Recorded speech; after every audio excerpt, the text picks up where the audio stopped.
All right, this is a Unit 3 not Khan Academy. This is a teaching video. I'm here with Kevin, teaching him. But, like, all I got here is, like, a little roadmap or whatever. Don't worry. You'll see by how much I'm, like, talking and explaining it on my own that I'm not cheating or whatever. Or maybe I am. Who knows? All right. So, for, like, the third, fourth time now, bro.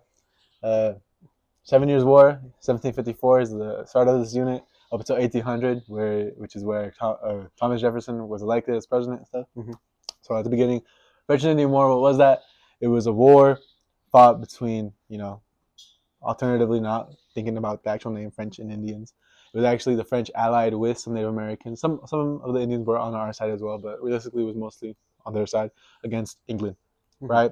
Crazy war, and don't think of it as, I know it's kind of hard given that how I'm explaining it, but a lot of people died. War is expensive, and so the war, you got to send money to, train your troops. You got to send money to transport your troops. You got to send money to feed your troops. You got to spend money to get your guns, to get your bullets. It's very expensive, right? Very lucrative. Not lucrative positively, but negatively, right? You're losing money. And right here, the colonies didn't know what to do, so they held the Albany Congress. I'm not sure what year, but like I think we're like a little like maybe like 1760s, right? And this is where about like 7 colonies ish joined up, and they were like, and this is where that little, you seen that like picture like the snake cut up talking about something like, oh, join or die. Most people think that that's about the American Revolution, and it was leading up to it, but it was actually about this war right here, the French and Indian War, and that was made by that dude with the kite, like Benjamin Franklin, right? And that was just him telling all the other people at this country, like, guys, we gotta join or we're gonna die, bro. We gotta like find a way to like beat these guys because of how bad it was.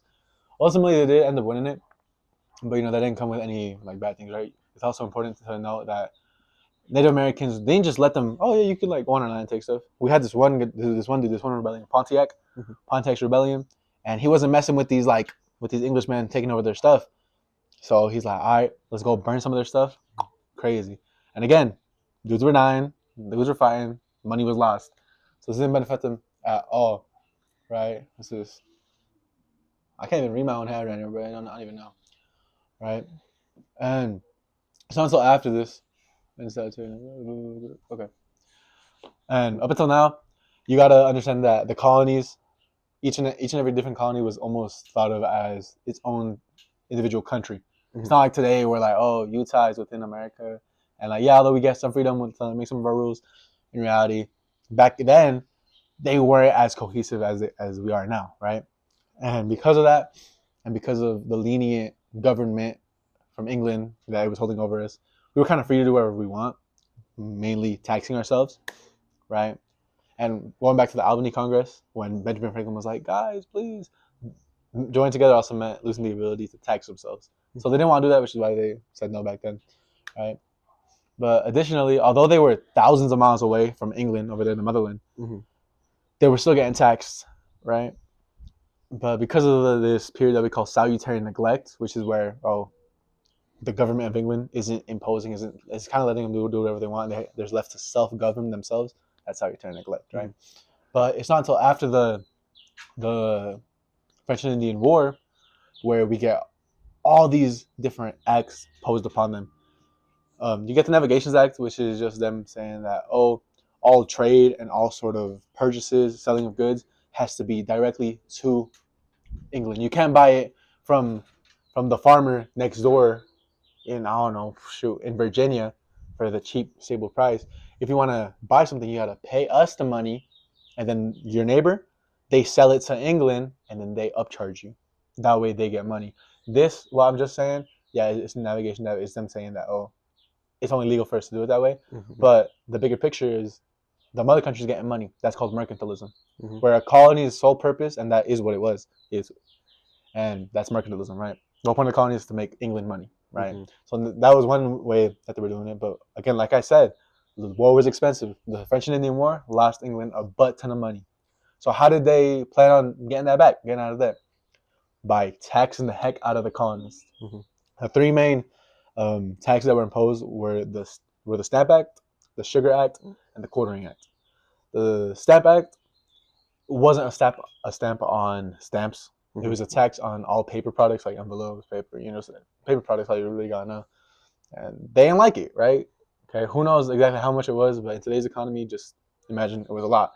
Same now, more straightforward. The Sugar Act was a tax on all sugar items and molasses, right? Just crazy, right? For absolutely no apparent reason.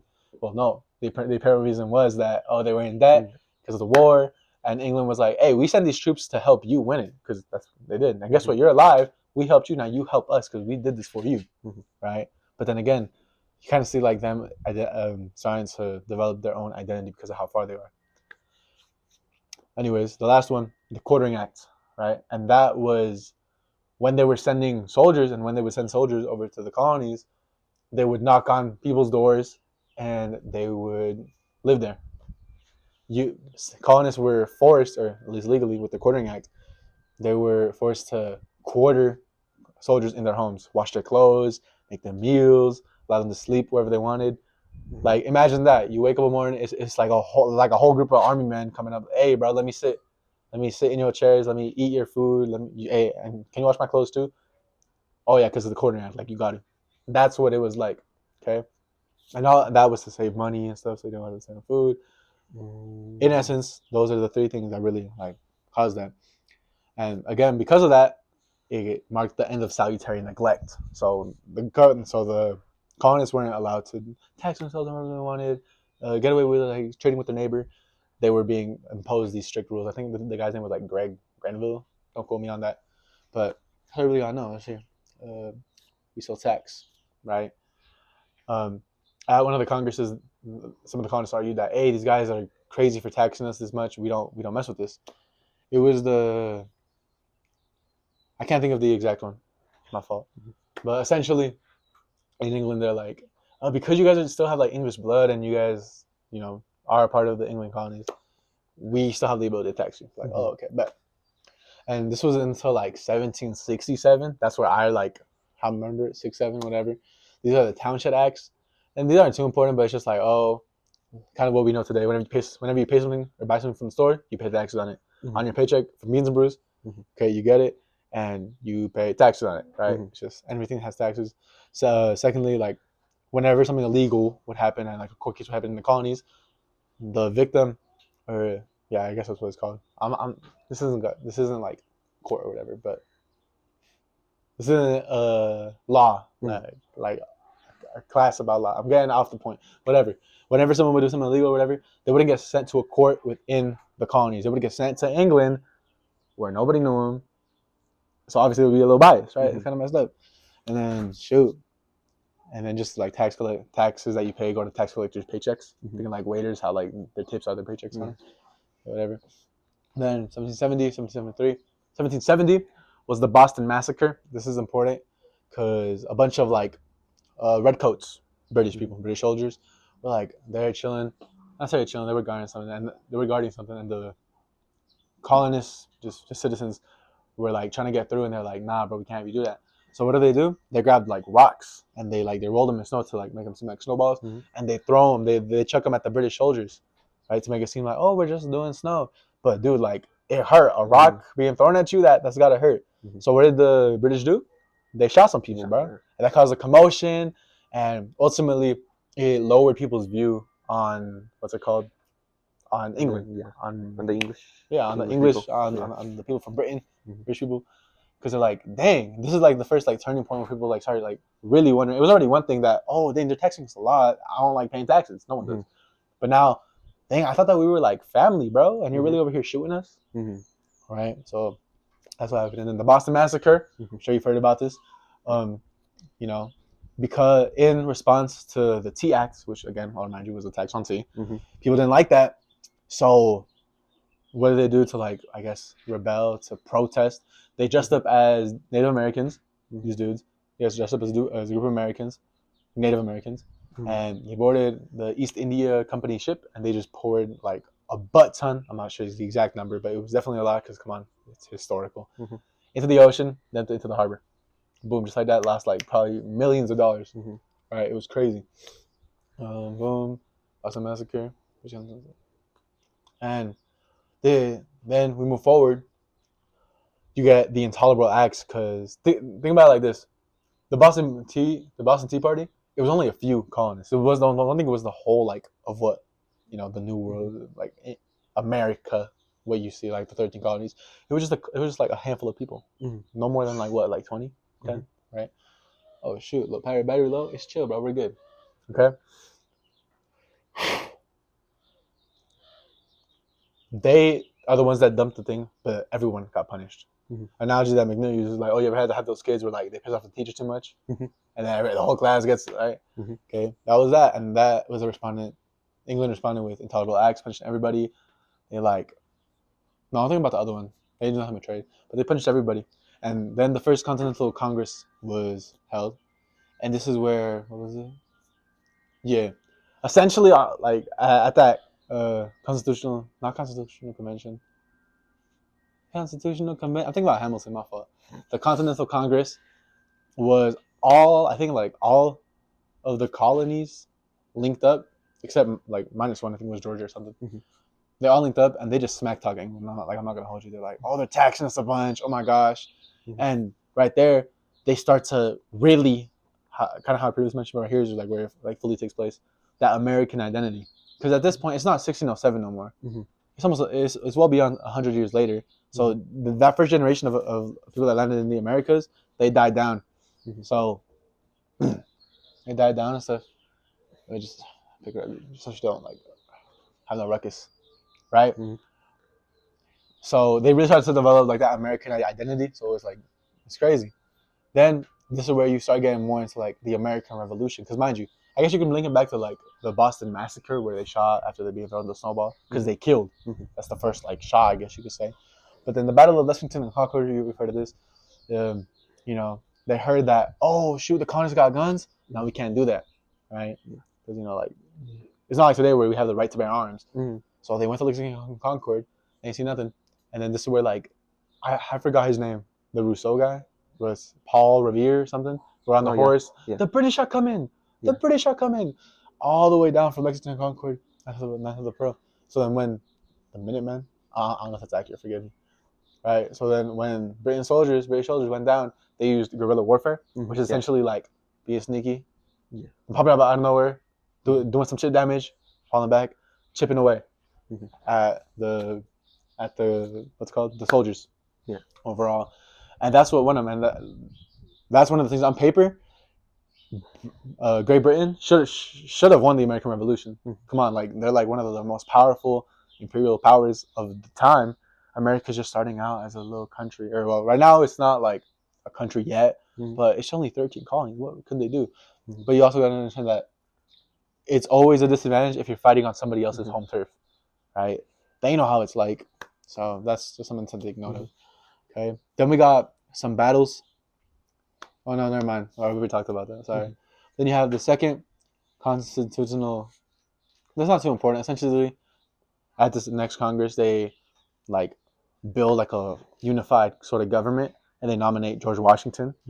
This guy from Virginia, okay, to be their leader. And he's a great leader. That's one of the reasons why they won the war too. Great leader, W-Mans basically. But then, I can't even read my own handwriting, bro. So I said England free. Nature services. What was I talking about, bro? Oh, like Dunmore's. Oh, yeah, I forgot to say. It's okay. Okay, I guess I should still import it because this is noted, and if it's on like an LEQ, you should say it. So put a pin where we are now. I'll talk about the Dunmore's proclamation. But moving back to after the 7 Years' War, when we won, they just acquired this butt ton of land, right? But they were broke, and especially after Pontiac's rebellion, they didn't want to go into the native territory because that would mean more conflict, more war, more money lost. Because war is expensive. So England, they're like, hey, I know that y'all just like fought a whole lot. Ignore that, McNeil, please. I know that y'all just like worked your butt off to win this war, but we're gonna do this proclamation line of 1763, and it's illegal for you guys to go into the new land. So that again can build up like, yo, freak England, bro. Okay, whatever. I just have to include that because that's important. Okay, that ticked off. The taxes, stamp, Tea Act, Quartering Act, all ticked them off. Congress is shit talking, they're crap talking, whatever. It's cool, right? And then that Dunmore's Dunmore's Proclamation Plan, whatever.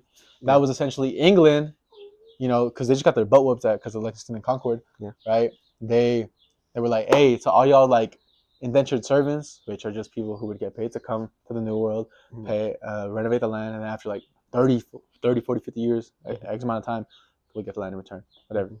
Some of it was very poor. That's very, like abbreviation of it. Okay. Yo, indentured servants, slaves, if y'all fight for England, we win, we'll set you free. Promise. And who knows if it was true because the British England never won. Okay, so that's just important to note because like slaves, African Americans, or I guess Africans. Okay. Then around this time is also where this dude Thomas Paine releases this book called Common Sense, and basically saying that it's common sense that these dudes thousands of miles away shouldn't be like imposing all these rules on us. Like, come on, we're our own people. Like, it doesn't make any sense. Come on, guys, we gotta like rise up. Not necessarily, but you get the point. All right. Then we got the Battle of Long Island, and what's it called? We got the Battle of Long Island, Trenton, and it's just like the first, like, I mean, not first, because we had like the previous ones, Boston Massacre, not Boston Tea Party, but these battles is where, Battle of Trenton and Saratoga. That first one, the Long Island one, we low-key got our butt whooped. Like we started with like so many people, we only had like 3K by the end of it. Our butt whooped. Then the one at Trenton, we again under like George Washington's leadership. Like we're like, all right, let's sneak up on these Haitians and let's slam them out. And we did, and we only lost like 2-3 people, like very little. So, and we like got all these like cannons, all these things. Like, come on, that's a dub. And that we started building up our war portfolio, right? We started like being credible, being good when it comes, or I guess not good, but just reputable. Okay, progressing. The Saratoga one is, we just like beat England's butt. Honestly, we got heck of cannons and stuff, and this is what ultimately led us to ally with France, and that's really good because if we wouldn't have allied with France, we probably wouldn't have won the Revolutionary War, the American Revolution, right? And then the most important one, arguably, who knows, is the Battle of Yorktown. Yeah. And that was essentially where we use siege warfare. Siege warfare is just where you surround your opponent, so it's like checkmate. Either we kill you or you surrender. At Yorktown, we surrounded like a bunch of British soldiers with the help of our allies, France. I'm like, dang, crazy. Not crazy, but yeah, we won. Okay, but on paper, technically not. Okay, and then we had a couple years later, we had the Treaty of Paris, the Paris Treaty of Paris. It's just called that because it was signed in Paris, and it was just England signing it, saying, "Oh, you know what? War's over. We respect you and we identify you as a real country." It's dope. Before I move forward, does everything make sense? Like logistical, like every little thing. Oh, that makes sense. They tax them, so they hate us. Everything chill. All right, if anything, just let me know, bro. Okay. So they're their country, but they don't really got like like I said earlier, they kind of had like a unified like not government but like army, right, to win the war. But when it comes to like actual like president, government, I don't know about laws. It was iffy. So we got the Articles of Confederation, which essentially is the baby version or the pre-version of what we now know as the U.S. Constitution. And that didn't work out, and it doesn't exist today. Why? Because it didn't work out, right? Didn't work out. Why didn't it work out? Because, to put it simply, it gave more power to the actual states rather than the whole like federal nation, right? So that was proven with Shays Rebellion. No, it was Shays Rebellion, and Shay was his farmer. It's his last name, Daniel Shay. No, I don't know. Shays Rebellion was his farmer, and they were pressed because he's like, hey, like I want my money back after the war. We won the war. Like we like helped out with the war. Can we get our money back? Can y'all like pay us? But obviously, war is expensive. Yeah. Not only England was kind of like iffy, but us, we're just starting out as an actual unified country. Yeah. We're broke. We're low-key in debt, so we can't pay them back. We're like, nah, bro, I'm sorry. You're gonna like have to give us time. So Shay and a bunch of farmers rebelled. And why? Because, it gave too much power to the states. Yeah. So that's what really proved that it was wrong. And then you have the Constitutional Convention. That's what's been in my head from Hamilton, right? And I think it was in like 1980s, probably. No, not nine. Oh my gosh, no. Like 16, no, 1780, 1780s, not 1980. Oh my god. It's way too recent. Right, 1780 something. 86, 87, whatever. And right there, they talked about a few things, right? They started like the Stranger Things thing, I'm sorry. They talked about the Virginia Plan and the Georgia Plan. So Virginia, Georgia Plan, Three-Fifths Compromise, this is court. What am I even talking about?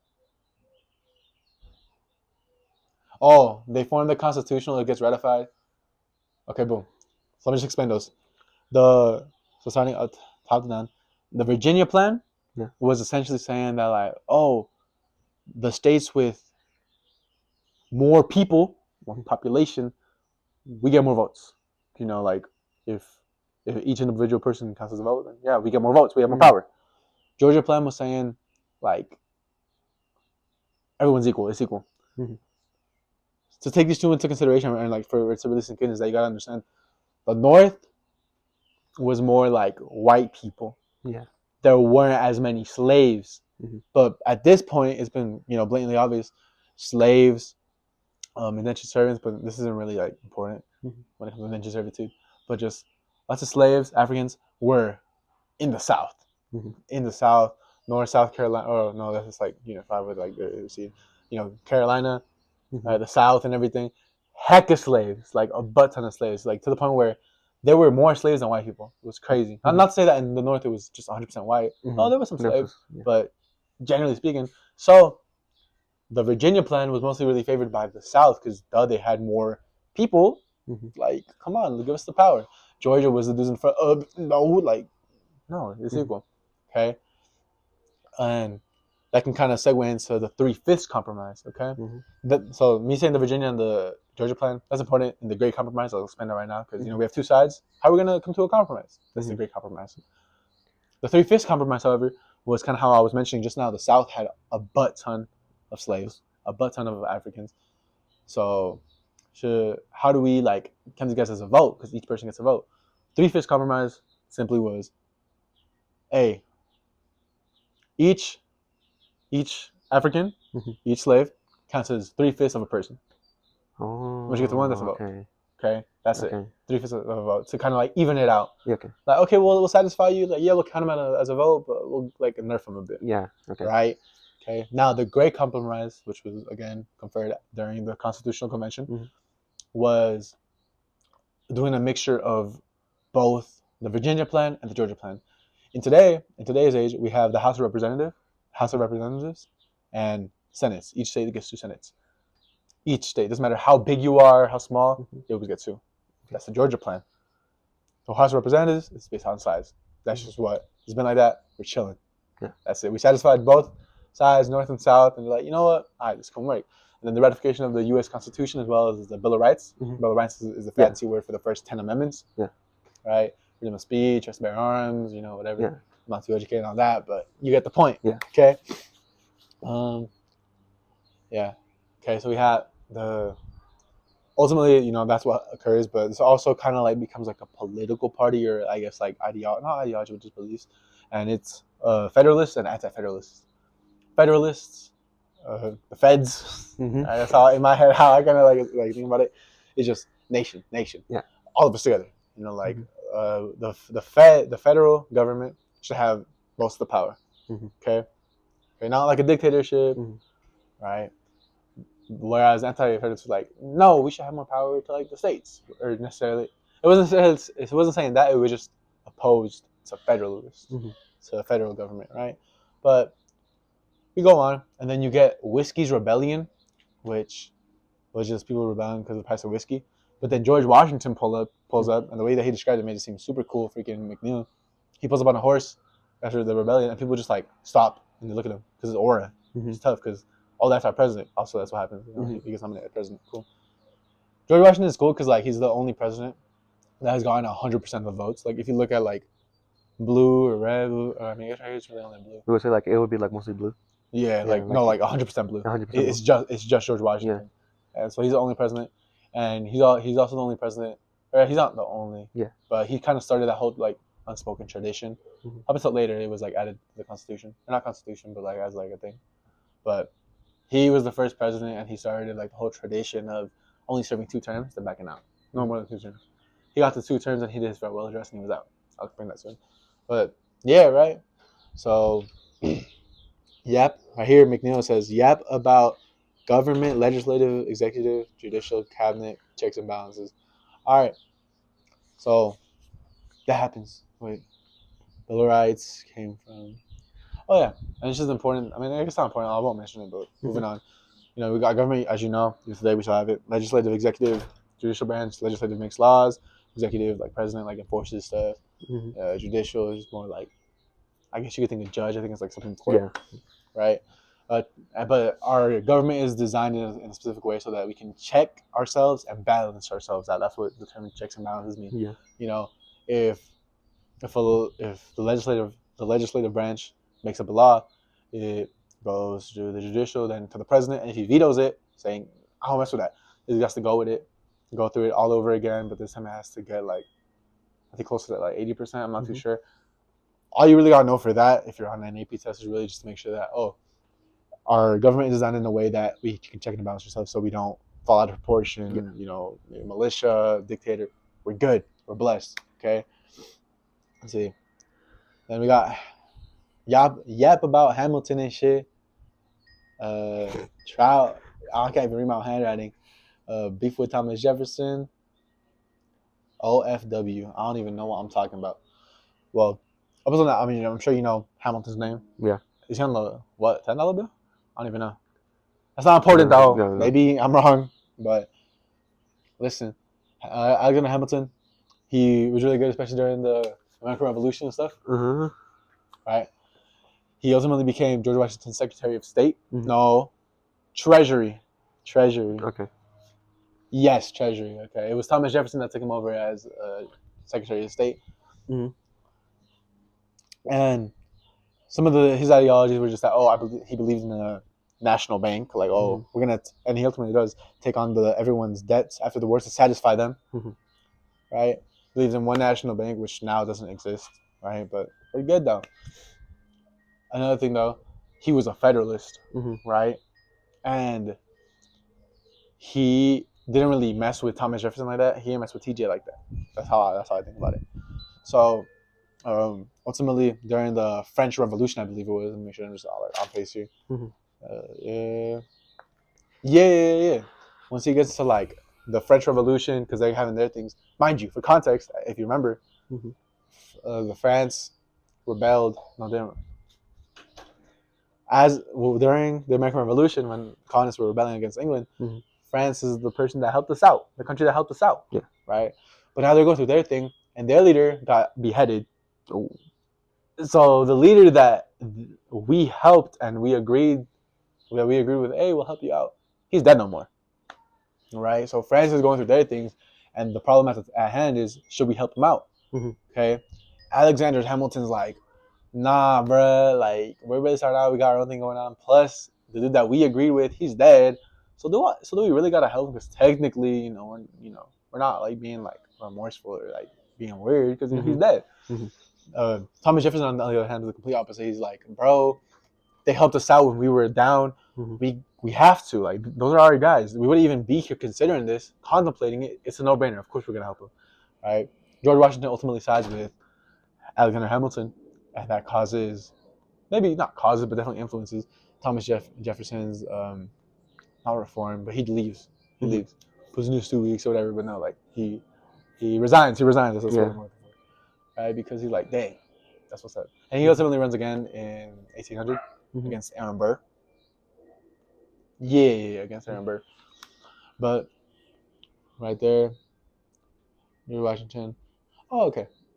That's cool. Just make sure. My fault. Okay. So when it comes to France, we don't help them out. Spain, we're lucky chill with them, honestly. They tell us, hey, you can even use like our little port in like Orleans port. I think I was gonna say Oregon, but that's way. Nah.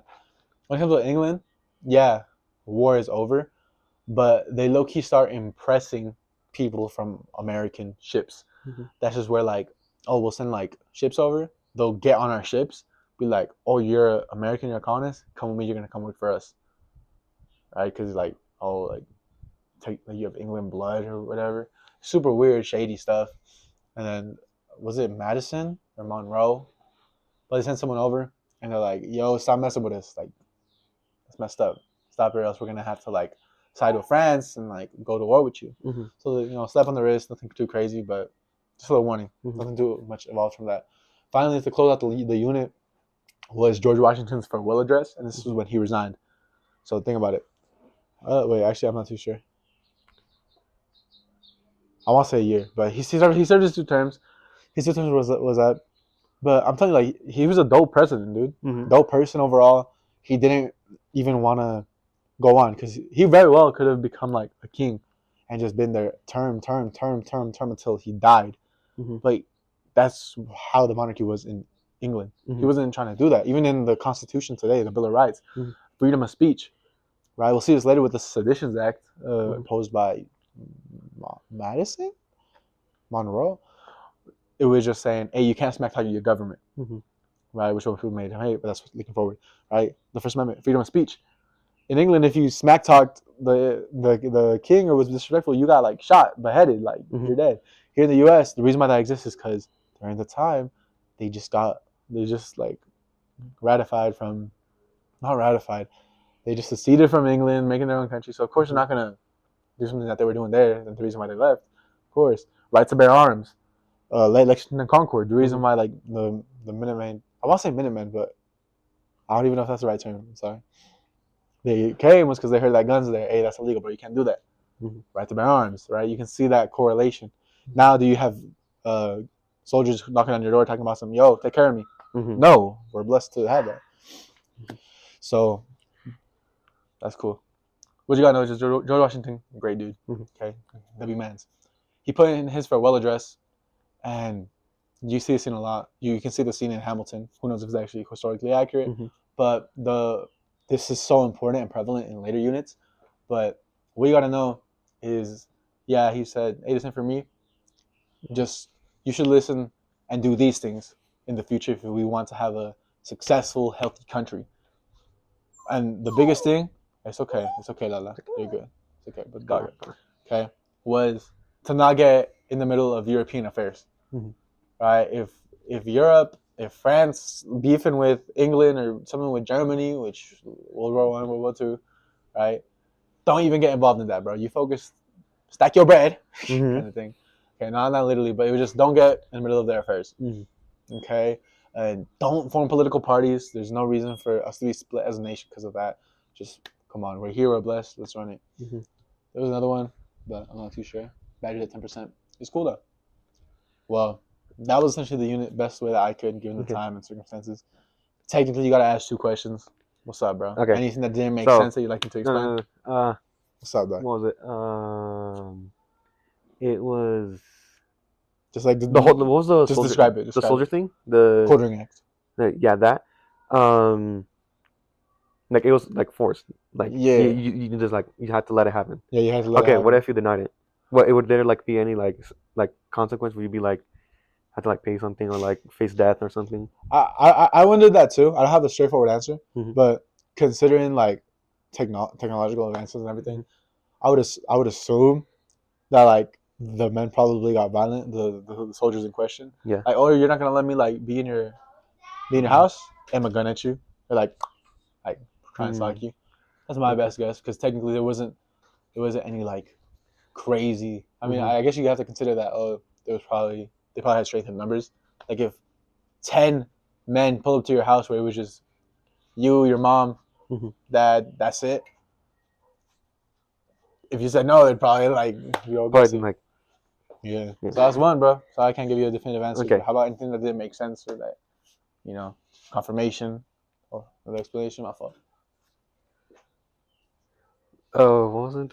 The 3/5 of the Compromise? Yeah. 3/5 compromise? What about? Yeah. So let's say like the Africans voted, and like, do they really like affect much on what they like?